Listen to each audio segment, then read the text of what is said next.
Hello everyone, today we have this Hyundai.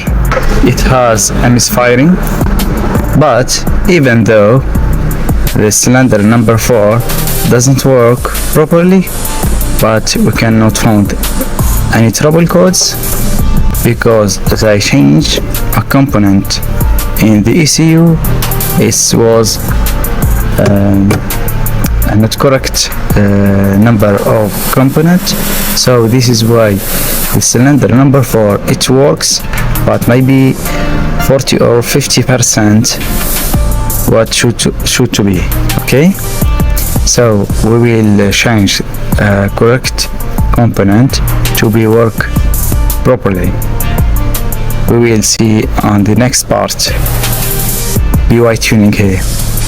This is the second part of fixing Hyundai Arena. So after fixing ECUs, we can make auto scan to see the problems.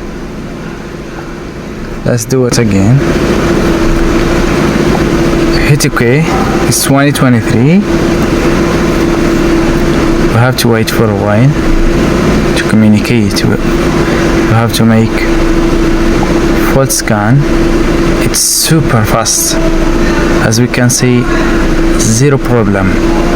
So for any information, please contact me below on WhatsApp. BY tuning here. Next.